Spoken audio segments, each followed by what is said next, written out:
안녕하십니까, 엘리엇입니다.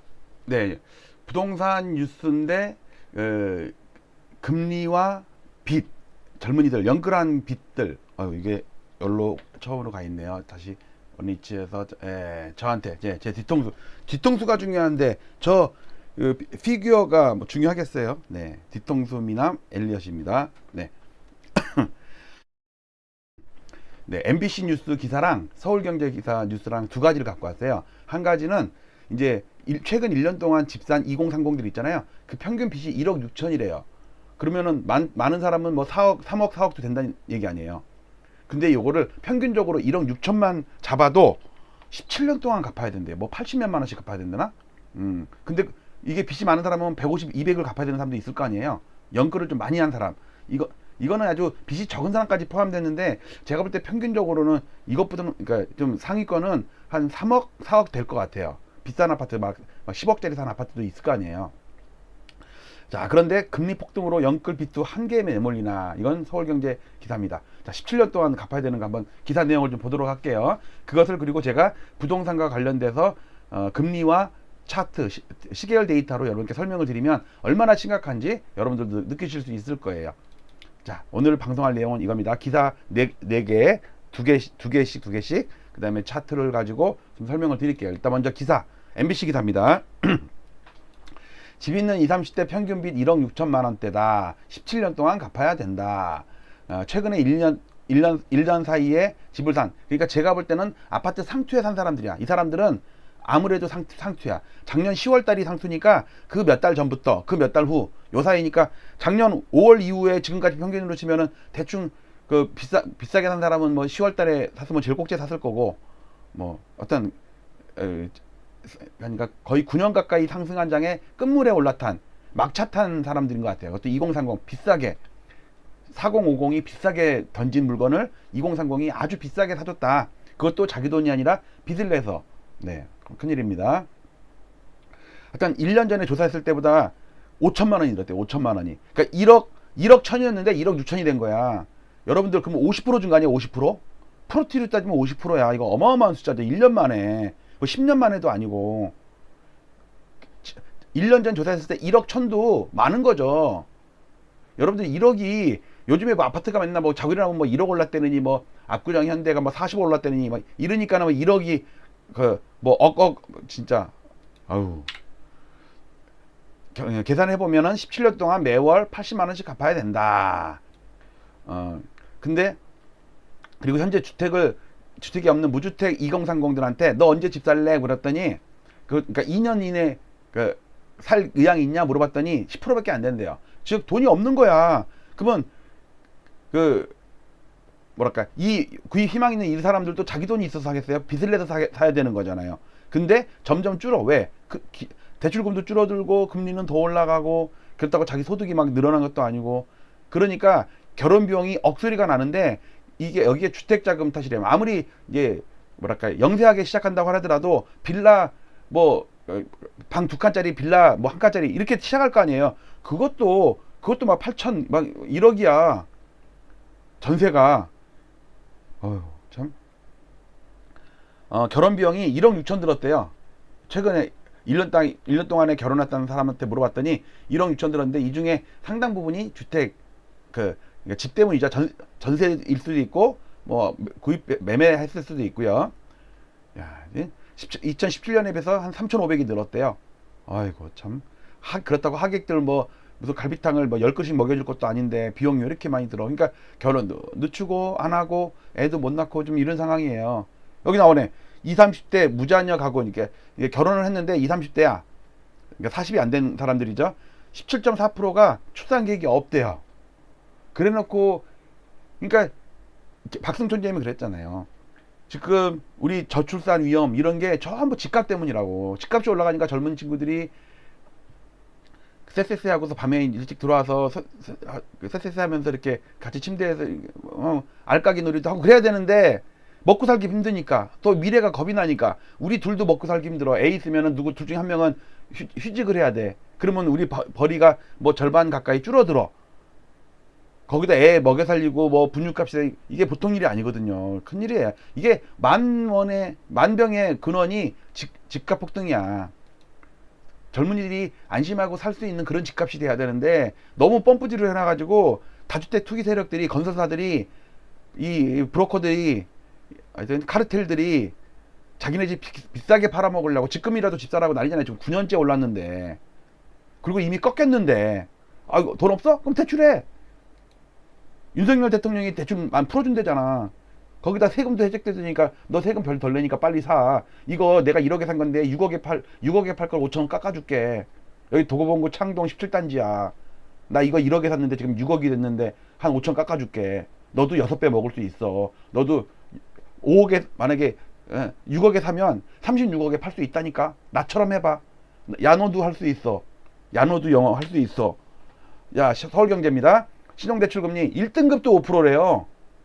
그러면 1등급이 안 되는 사람들은 6% 7%일 거 아니야. 신용대출도 요즘에 영끌 비투 한 사람들이 분명히 저축은행 대출도 받았을 거고 보험 약관 대출도 받았을 거고 신용대출도 받았을 거고 또 친척들한테 빌렸을 거고 이런단 말이야. 근데 신용대출 금리도 막 이제 어마어마하게 올라요. 이거 1등급이 5%면 등급 낮은 사람은 6% 7% 8%까지 간다니까. 그리고 최근에 금융채 올라가는 거 봐요. 수익률이 이게 금리가 4월 8일자네. 생각해보세요.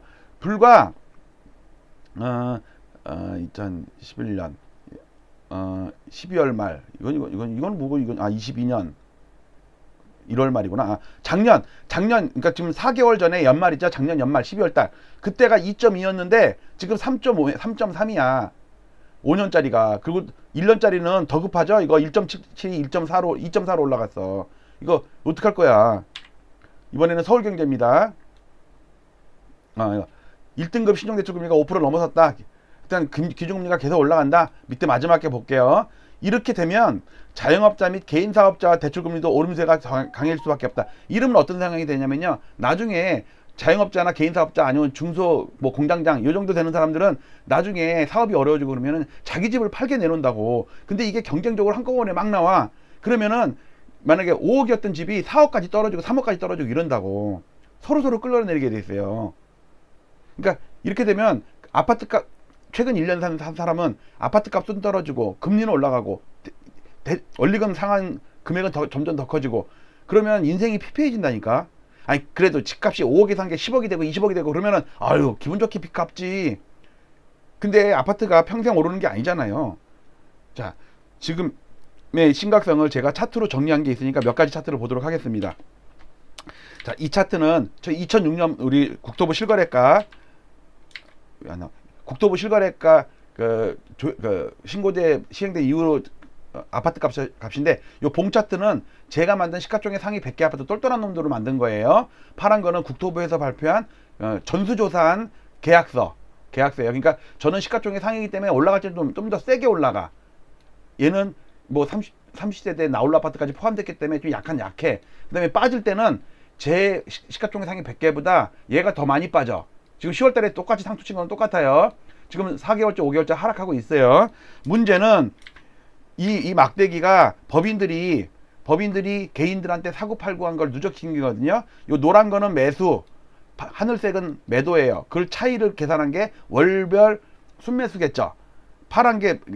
진한 파란 게 순매도겠죠. 당연히. 법인은 파는 게 더 많을 수밖에 없어요. 왜냐면 만들어서 파니까. 나홀로 아파트 30세대, 70세대 이런 것들 동네에 가다 보면 공사하고 있잖아요. 그거는 법인 사업자들이 개인한테 나중에 판다니까. 그러니까 당연히 매달 이렇게 매도가 더 많아지지. 이거 지금 강남 3구만 취합한 거예요. 대표적으로.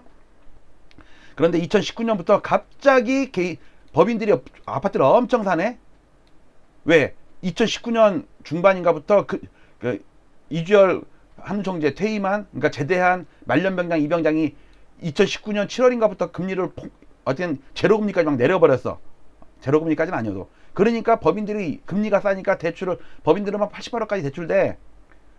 나중에 개인은 막았지만 법인은 또 안 막았어요. 그러니까 개인들이 법인을 만들어가지고 임대사업자 등록한다고 그랬고 엄청 사들였어. 근데 2020년 7월부터 710 대책 때 법인들이 투자를 못해. 이제 대출도 안 돼. 거기다 개인이랑 거의 비슷한 그 요건이 많아졌어. 불리한 게 더 많아졌어. 그러니까 이제 팔아야지. 그러니까는 계속 파는 거예요. 이 파는 걸 누가 샀어? 2030. 어떻게 할 수 있어? 보세요. 제가 이렇게 딱 표를 또 정리했잖아. 자, 보시면 좀 여기서 그 법인들이 사고 나서 여기서 샀는데 이제부터는 2030들이 빚을 엄청 늘리네. 이게 뭐냐면요. LTI가 론투 인컴 소득 대비 부채 비율이 53% 늘어. 30대가 20%도 43% 늘어. 40, 50대는 그렇게 많이 안 늘었어요. 그러니까 엄청 느린 거야. 그러니까 개인들이 2030들이 돈이 없으면 안 샀을 텐데 돈을 빌려준대. 엄청나게 저금리로 왕창 빌려준대.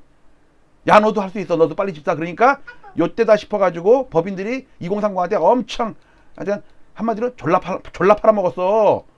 여기 아직 제가 이 이후로 집계를 안 했거든요. 이거 왜냐면 이건 데이터가 어제 통계청에서 받는 게 아니라 은행 어느 은행에서 딱 조사한 거 이만큼 조사한 걸 제가 손으로 딱 타이핑을 한 거야. 이거는 통계 어디든 나오질 않아. 나중에 또 조사하면 그때 나오겠지. 이거 방법이 있나? 이거 론투 인컴 30대 연령별 론투 인컴 집계한 데가 있네. 이게 작년 초까지밖에 안 했어요, 제가. 근데 안 봐도 뻔하지. 늘다가 최근에 좀 줄었겠네. 그쵸?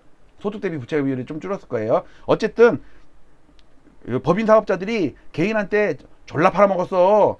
근데 그 개인이 누구겠어요? 분명히 2030일 반 이상일 거야. 제가 볼 때는. 자, 그러면 그걸 어떻게 할 수 있냐? 위에 또 있잖아. 또 이렇게 그래프 또 만들어 놨잖아. 엘리엇 진짜 대단해. 이런 딱 만들어 놨어요. 서울아파트가 8년째 9년째 올라갔어. 그런데 이때 갑자기 짜잔 하고 2030이 그 서울아파트 매매 비중이 28%에서 30% 왔다 갔다 했어요. 30%가 안 됐어. 30% 정도밖에 안 됐어. 25%까지 떨어졌었어. 근데 갑자기 이 국면에 2019년 7월 달부터 갑자기 금리를 뚝 떨어뜨리래. 그니까 25%밖에 안 된 2030이 갑자기 44%까지 늘었어. 그러니까 10채 중에 4채 5채가 2030이 산 거야. 젊은 친구들이. 그전에는 10명 중에 10명이면 2명 3명도 안 됐어. 근데 이제 10명 중에 5명이 4, 5명이라니까. 당연히 합쳐서 100이 돼야 되니까 4050은 그만큼 비중이 줄었겠죠. 합쳐서 100이니까. 그 이야기는 잘 보면요. 이걸 좀 확대해 볼게요. 확대해 볼게요. 자, 이걸 보면 어떻게 할 수 있냐면요. 요렇게 확대하면 되겠네. 이렇게. 자, 분명히 이 4050은 여기서 졸라 팔았죠. 2030 여기서 졸라 샀죠. 그러면 여기서 산 거 아니야. 여기서. 그래갖고 딱 사갖고 1년 올랐다고 좋아하고 있다고 지금. 좀 일찍 산 사람들은. 나중에 산 사람들은 이제 벌써 나 산지 나 1,000만 원인가 뭐 올랐는데 벌써 3,000만 원 빠졌다고 이러고 있다니까. 근데 여기서 산 물량이 그 전주인이 언제 산 거냐면 여기서 산 거야. 여기서. 서울 아파트 평균 보유 기간이 7.6년이에요. 7.6년. 누구는 10년 만에 팔고 누구는 3년 만에 팔고 그걸 평균을 내니까 7.8년이래. 아파트 말고 주택으로 치고 전국으로 치면요 11년이 넘는데 왜 시골 할머니들 20년 30년 갖고 있잖아. 그러면 생각해보세요. 이때 판 아저씨한테 평균적으로 언제 샀어요? 그러면 나 7.8년 전에 라고 대답할 거라고. 그러면 그 중에는 8년 전에 산 사람, 9년 전에 산 사람, 6년 전에 산 사람 있을 거 아니에요. 그러면 좀 한 10년 전에 샀으면 여기서 샀을 거고 8년 전에 샀으면 여기서 샀을 거고 아마 6년에 샀으면 여기서 샀을 거예요. 뜨기 막 시작할 때. 그러면 6년 만에 대박 나고 파는 거지. 근데 제가 창동 주공 17단지 얘기를 잘 듣잖아요. 이때 2013년도에 박근혜 대통령 취임하고 나서 1억이었다니까 1억. 근데 작년 말에 6억이라니까 6억. 에게 6억밖에 5억밖에 안 올랐어? 아크로 리버파크는 10억이나 올랐는데 15억 올랐는데 아이고 30억이 40억 된 거랑 1억이 6억이 된 거랑 수익률이 같냐 이 띨빵아. 아우 총각 너무 그러지 말어. 우리 순진한 젊은이들 마음 상해. 아유 알고 봤더니 꿀벅지가 아니라 돌벅지구만. 지난주에 자전거 탔어? 이러더라니까 며칠 어저께 가니까. 저 올림픽공원에서 타고 여기는 양평 갔다 오는데 양수리 그쪽 갔다 오는데 허벅지 준하는 줄 알았어요. 아 일로 와 내가 풀어줄게. 일로 와봐 옆에 앉아봐. 아이고 이거 돌벅지 이게 돌덩이야 꿀땡이야 이러고 있다니까. 아 참나 이거 진짜 이 전체 제 또래잖아. 제 또래. 제가 만 31살이니까 제 또래들이 여기서 이렇게 샀는데 이게 네가 그 너한테 판 아저씨한테 물어봐. 너 아저씨 언제 샀어요? 그러면 나 이거 7.8년 전에 샀어. 얼마에 샀어요? 1억에 샀어. 아유 그러면 5천만 원 더 깎아줘요. 그러면 아유 그래 아저씨 우리 총각 좀 깎아줘요. 이 창각 꿀벅지 봐. 자전거 잘시 타는 이 젊은 친구 5천만 원만 더 깎아줘. 그러니까 아저씨가 그래? 4달러. 그러면서 5천만 원 깎아서 이제 5억에 팔았어. 그러면 이 친구는 5천만 원 1억 싸게 샀다고 졸라 좋아해. 그런데 문제는 너도 30억에 팔 수 있어. 곱하기 6을 해봐. 1억이 6억이 됐으면 6억이 이제 1억 깎아줬으니까 5억이 30억 될 수 있는 거 아니야. 근데 너 그 정년 퇴직할 때까지 갚아야 돼 그거. 40년 노예야 40년 노예. 아파트 값이 오를 것 같아? 아유 참. 아유 상황극을 하면서도 지금 비참합니다. 네. 자 그리고 이거는 뭐냐면요 주택 구입 부담 지수예요. 하우징 어포더빌리티 인덱스. 주택 구입 부담 지수가 버블 세븐 때 165였어. 근데 지금 199야. 그거를 넘은 지가 한참 됐어. 그 당시보다 사람들이 그래요. 비교해 봅시다. 아유 이때보다 일단 아파트 값이 올랐죠. 그 다음에 그때보다 금리가 낮은데 이런다고 이 다주택 투기 세력들이 뭐라는지 아세요? 웃기지 마. 그때 금리가 5% 6%였는데 지금은 3% 4%밖에 안 돼. 싸잖아. 근데 아유 이 싸대기를 맞아. 이때는 이 대출이 2억이었으면 1억이었으면 지금은 5억 4억 6억이라니까. 그게 바로 저금리 함정이에요. 금리가 높을 때는 대출을 조금 받는데 금리가 낮으니까 대출을 왕창 받아. 문제는 그 대출 금리가 계속 낮게 있으면 벌 부담이 안 되는데 금리가 계속 올라. 우리 대출 받은 사람들이 변동금리로 받은 게 80%가 넘어요. 그거를 제가 여기에 짠! 이거 아닌데 좀 있으면 나올 거예요. 일단 이거 물가가 올라가서 금리 올리는 거 지금 기준금리 계속 올라가는 거 얘기하는 거예요. 특히 2010년대 이때 물가가 올라가서 기준금리 올렸을 때 아파트가 3년 동안 폭락했다는 걸 보여드리고 싶은 거예요. 이때 음아파트, 도곡 렉스들, 목동 아파트 다 폭락했다니까. 지금 잘 모르는 친구들은 KB 시세만 보고서 금리 올랐어도 아파트가 만들어졌는데 실거래가로 그러니까 실거래가. 아유 그러면 음마가 한 번도 안 빠졌냐? 음마가 그 44% 빠졌다니까. 음마가 뭐 임마? 이 임마? 오 진짜. 자 여기 보는 게 뭐냐면요 이거는 1996년부터 주택가격 지수 서울아파트 지수랑 금리랑의 관계인데 요 밑에 있는 게 중요해요. 밑에 있는 게 뭐냐면 여기서 보시면 요렇게 보시면 여기에 이게 사인 코사인 곡선처럼 오르락 내리락 하죠. 이렇게 오르락 내리락 오르락 요래요래 하잖아요. 이게 뭐냐면 대출 받는 사람이 고정금리로 받았느냐 변동금리로 받았느냐 이렇게 비중인데 변동금리 비중이 2019년 그 말쯤에는요 50%가 안 됐어. 근데 이게 저금리가 유지되다 보니까 사람들이 아유 금리 싼데 뭐 그러면서 젊은 친구들이 변동금리로 받은 거야. 그러니까 이게 84%까지 갔어. 82%까지. 전에는 10명 중에 5명이 안 됐어. 근데 지금 10명 중에 8명 이상이라니까. 금리가 올라가면 8명이 죽겠다고 그러는 거야. 옛날에는 5명만 죽겠다고 그랬는데 이제는 10명이 죽겠다고 10명 중에 8명이 죽겠다고 하는 거야 지금. 그만큼 인생이 피폐해진다니까. 정년 퇴직할 때까지 은행에 등골에 빨대 꼽혀가지고 은행에서 월급 날 때면 쏙쏙쏙쏙 빼져나가죠. 월급은 단지 스쳐 지나갈 뿐. 껄껄껄. 자, 그 다음 차트가 뭐 있나? 이거는 1000번 만번을 봐도 이거 젊은 친구들 이제 막 집 살려고 고민하는 사람들 이거 꼭 보세요. 금리와 집값과의 관계예요. 금리. 임플란트가 아니고. 자, 보세요. 이거는 서울 아파트 시가총액 상위 100개 아파트를 가지고 위에 거는 김대중, 노무현, 이명박.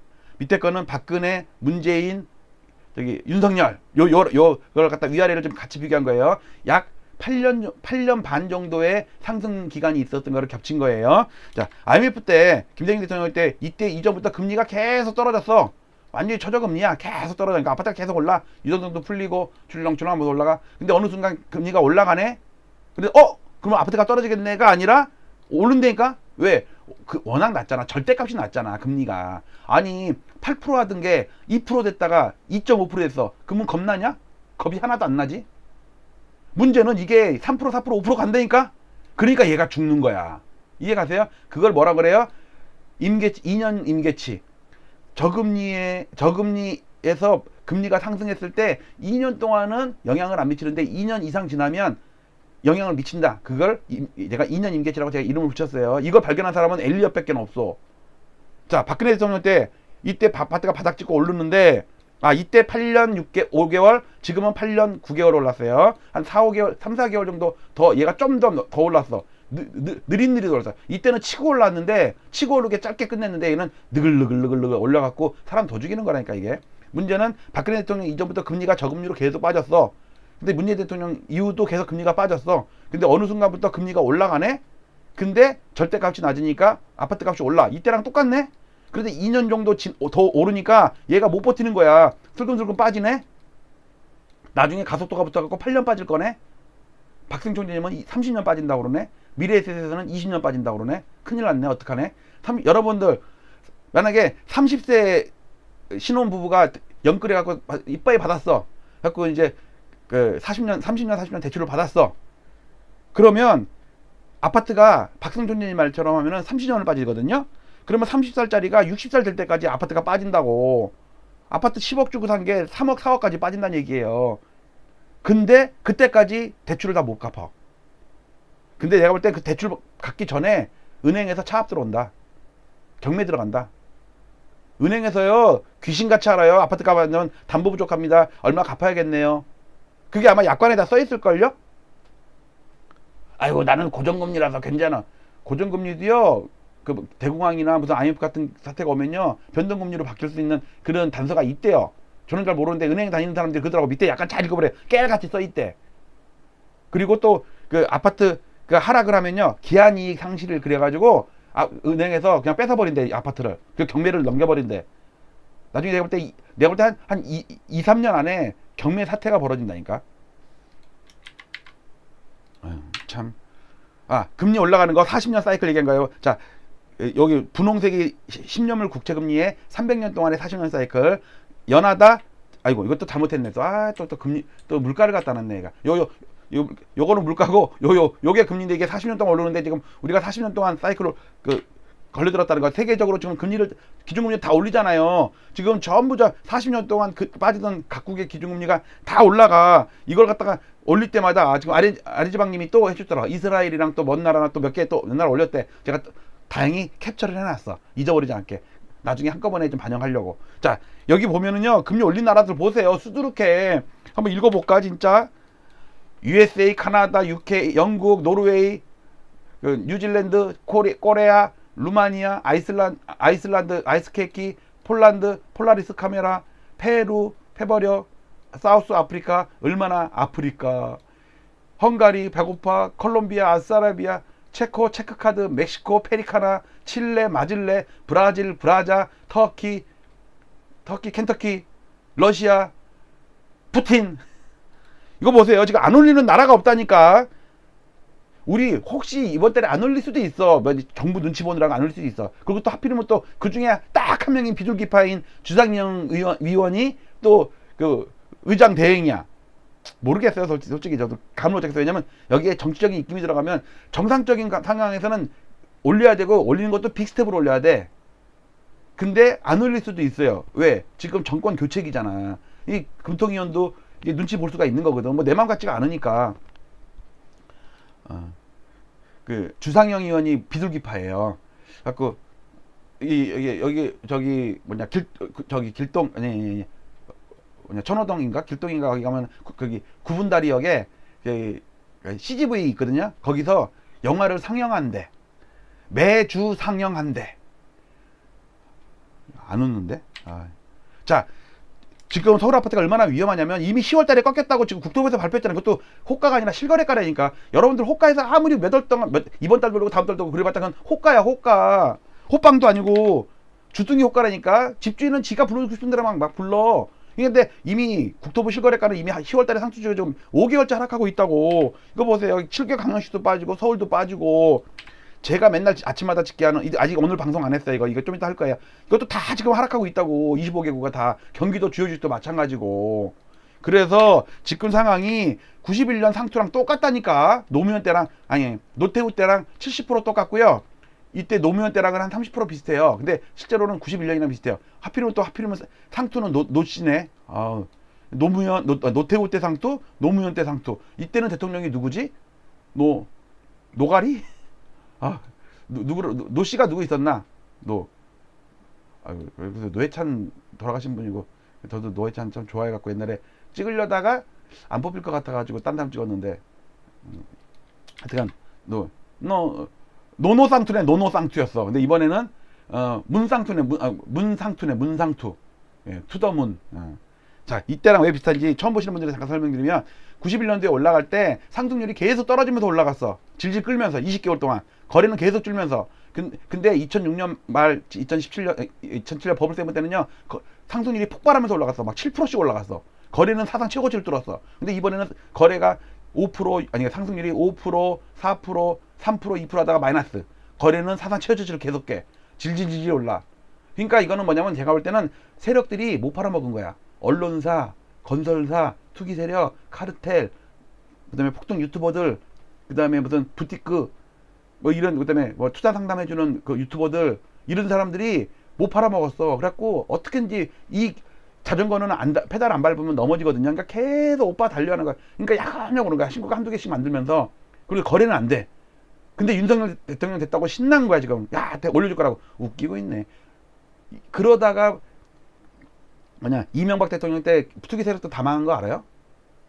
우리 현대건설 출신 이명박 대통령이 폭등시켜줄 거야 그랬는데 버블 세븐이 터져가지고 음마 아파트가 44% 빠지고, 신축 1년차 했던 도곡렉설도 6년 동안 42% 빠지고, 그렇게 짱짱하던 목동 아파트가 46% 빠지고, 저희 버블 세븐이었던 용인 수지는 대형 팩스 같은 60% 빠졌다니까 6년 동안.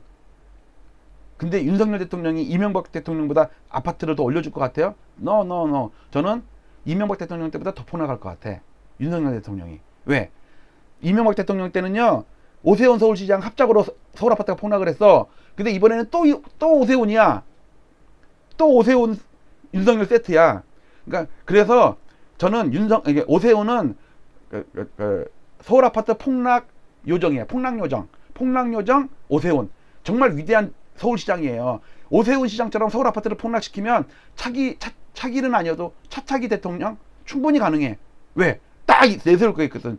제가 서울시장 할 때는 서울 아파트 대폭락했습니다. 6년 동안. 저를 서울 대통령으로 뽑아주면 전 대한민국 아파트를 다 폭락시키겠습니다. 충분히 가능한 얘기 아니에요? 껄. 아유, 아침에 너무 쓸데없는 얘기 너무 많았다. 죄송합니다. 1년 내 집산 2030 평균 빚이 1억 6천인데 많으면 4억 5억이야. 17년 동안, 그러니까 1억 6천인 사람은 17년 동안 갚아야 되는데 평균 3억 4억이면은 30년을 갚아야 된다고. 어떡할 거야. 근데 그 전에 아파트 뺏긴다니까, 은행에. 어휴, 마치도록 하겠습니다.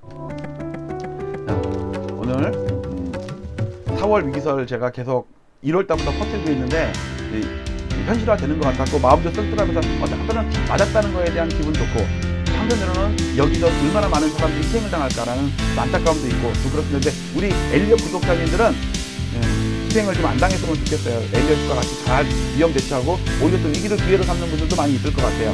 자, 오늘 이 정도까지 아침 방송 마치고, 좀 이따 저는 실거래가 방송으로 부동산 기사와 같이 찾아뵙도록 하겠습니다. 마치도록 할게요. 감사합니다.